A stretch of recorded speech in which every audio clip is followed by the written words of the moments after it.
सभी बच्चों को नववर्ष की हार्दिक शुभकामनाएं और बधाई। आज से ठीक 15 दिन बाद जेई मेन अप्रैल सेशन, जो बच्चे जेई मेन अपीयर होने वाले हैं उनका अप्रैल सेशन स्टार्ट होने वाला है। मात्र 15 दिन बचे हैं। मुझे पूरी उम्मीद करता हूं कि आप अपनी पूरी ऊर्जा के साथ, अपने पूरे सामर्थ्य के साथ सिर्फ और सिर्फ अपनी पढ़ाई में लगे हुए होंगे और जेई मेन अप्रैल सेशन की अपनी तैयारी कर रहे होंगे। इन आखिरी के 15 दिनों में आपको क्या करना चाहिए, कौन सी ऐसी बातें हैं जो आपको ध्यान रखनी चाहिए। वैसे तो मैं मानता हूं कि हमने जो साल भर तैयारी की है, 1 साल या 2 साल या 3 साल, जो भी हमने तैयारी की है वो सारी की सारी तैयारी हमारे पेपर में काम आती है। लास्ट के 15 दिनों में कुछ हमें ऐसे नए एक्सपेरिमेंट या नई चीजें नहीं करनी चाहिए जो हमारी पढ़ाई के बिल्कुल विपरीत हों। हमें अपनी जो पढ़ाई हम नियमित रूप से करते आ रहे हैं उसी तरीके से हमें अपनी पढ़ाई को आगे बचे हुए 15 दिन में भी करना चाहिए। लेकिन फिर भी 1-2 बातें हैं जो हमें ध्यान देनी चाहिए, जिससे हम अपने आने वाले अटेम्प्ट में अपनी परसेंटाइल को थोड़ा सा इनहेंस, थोड़ा सा इंप्रूव कर सकते हैं और अपने पेपर को अच्छा कर सकते हैं। तो आखिर वो कौन सी बातें हैं जो हमें लास्ट 15 डेज में थोड़ी सी ध्यान हमें देनी चाहिए। तो लास्ट 15 डेज की अगर मैं बात करूं तो हमें कौन सी बातें ध्यान देनी चाहिए। जैसे सबसे पहली बात जो मुझे लगता है बच्चों ध्यान देनी चाहिए वो है रिवीजन ऑफ की कॉन्सेप्ट। लास्ट के 15 दिनों में हम जो की कॉन्सेप्ट्स हैं, जो इंपॉर्टेंट टॉपिक्स हैं या सारे टॉपिक्स के जो फॉर्मूलाज हैं, जो इंपॉर्टेंट फॉर्मूलाज हैं, जो बार बार जेईई मेंस में पूछे जाते रहे हैं, उन फॉर्मूलों का हमें रिवीजन करना चाहिए। खासतौर से ये जो कॉन्सेप्ट है की कॉन्सेप्ट वाली बात, केमिस्ट्री में भी स्पेशल इनऑर्गेनिक केमिस्ट्री, क्योंकि इनऑर्गेनिक केमिस्ट्री में बहुत सारी चीजें डेटाबेस, इंफॉर्मेशन बेस पर रहती हैं। तो अगर हम लास्ट मोमेंट पे भी उन इंफॉर्मेशन बेस, जैसे रिएक्शंस हैं, जैसे बहुत सारे डेटाज हैं, उनको अगर हम याद रखते हैं और वही सीधे क्वेश्चन हमारे वहां पेपर में आ जाते हैं तो उससे हमें बेनिफिट जरूर मिलेगा।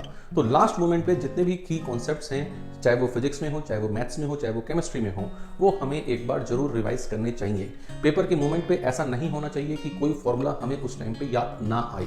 तो इस तरह की नौबत हमारी पेपर में ना आए, इसलिए हमें लास्ट जाते जाते इन 15 दिनों में जो कॉन्सेप्ट्स हैं उनको एक बार वापस हमें रिवाइज कर लेना चाहिए। दूसरी बात, पीवाईक्यू मॉक टेस्ट पेपर्स। बेटा इन 15 दिनों में हमें जो पीवाईक्यूज हैं, जो 2022 में या 2023 के जनवरी अटेम्प्ट में जो पेपर एनटीए ने हमें पूछे हैं, वो paper as a mock test देने चाहिए। मैं नहीं कहूंगा कि डेली दो, लेकिन अल्टरनेट डेज पे हमें एक दिन छोड़ के एक पेपर देना चाहिए। उसमें परफॉर्मेंस से हमें आइडिया लगेगा कि हमारी तैयारी किस लेवल पे है और साथ ही साथ हमारा कॉन्फिडेंस बढ़ेगा कि भाई हम अपने पेपर को, क्योंकि जब हम exactly same paper JEE mains ने जो पहले पूछा है वो पेपर हम दे रहे होंगे तो हमें एक आइडिया लगेगा कि जेईई मेंस एनटीए आखिर किस तरीके का पेपर अपना पूछता है और उस तरह के पेपर को करने के लिए कौन कौन से स्किल सेट्स हमें चाहिए होते हैं, कौन कौन से स्किल सेट्स ऐसे हैं जहां पे हम अभी और इंप्रूव कर सकते हैं। तो लास्ट मोमेंट पे ये जो पीवाईक्यू मॉक टेस्ट है ये आपके लिए बहुत बेनिफिशियल हो सकते हैं। पीवाईक्यू मॉक टेस्ट के लिए मैंने पहले भी एक वीडियो बनाई थी कि हमने इस पीवाईक्यू मॉक टेस्ट को एक जीत ऐप पे डाल रखा है, तो आप उस ऐप के थ्रू इन पेपर्स को वहां पे दे सकते हैं।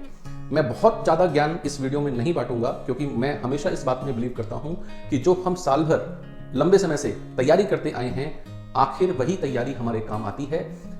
क्षणिक भर में कुछ बहुत बड़ा करने से, मतलब ऐसा नहीं कि हमने बहुत सडन चेंज किया तो उससे एकदम ज्यादा आउटपुट रिजल्ट मिलेंगे, ऐसा नहीं होता है।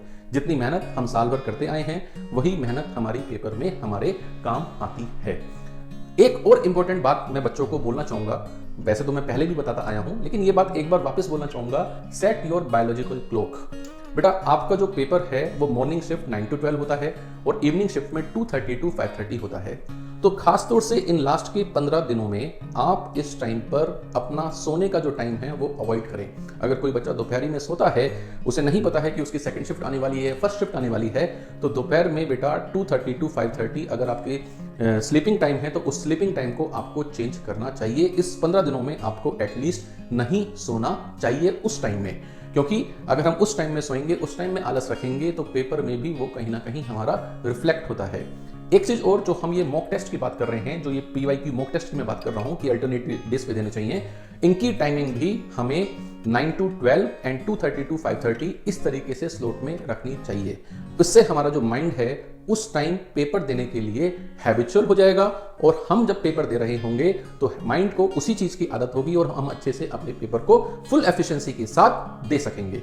तो इस बात का आप ध्यान रखिए कि हमें अपनी बायोलॉजिकल क्लॉक इस तरह से सेट करनी है कि पेपर टाइम में हम सोए नहीं और पेपर टाइम में हम जो मॉक टेस्ट हैं उनको देने की प्रैक्टिस करें।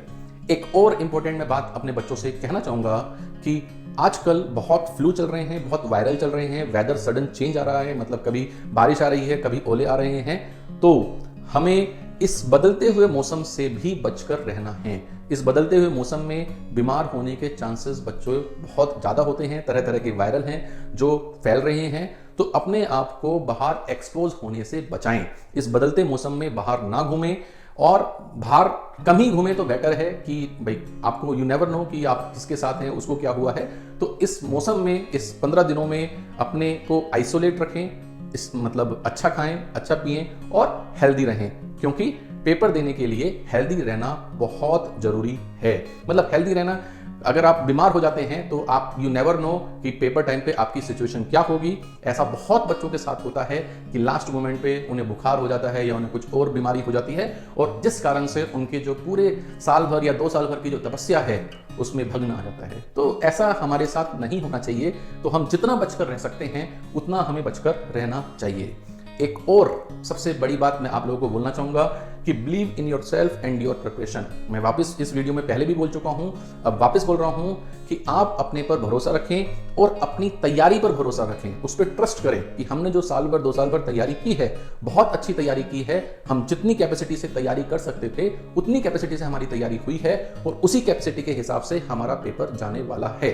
पॉजिटिव माइंडसेट से कॉन्फिडेंट होकर अगर हम पेपर देंगे तो पेपर भी पॉजिटिव ही जाएगा, जिसके जो रिजल्ट्स हैं वो आपकी कैपेसिटी, आपकी इच्छा के अनुरूप ही आपको मिलेंगे।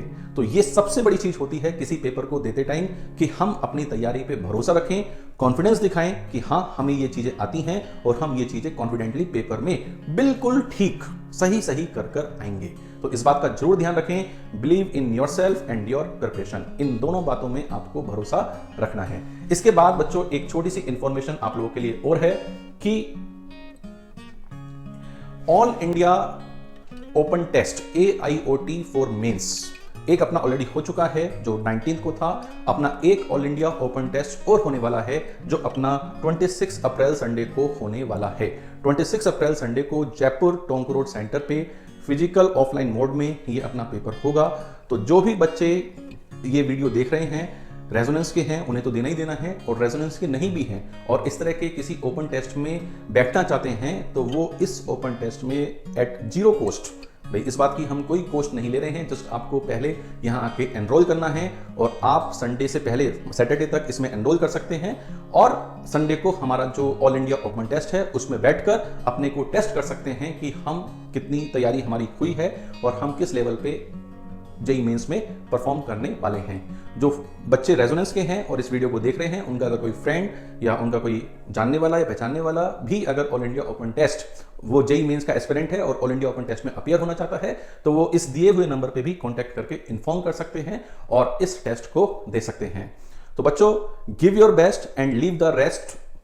इस बात पे, इस फंडे पे जियो और अपनी जो लास्ट 15 दिन हैं उन बचे हुए 15 दिनों में खूब तैयारी करो। जितनी भी आपकी एनर्जी है, जितनी भी आपकी कैपेसिटी है, पूरी की पूरी अपनी तैयारी में झोंक दो।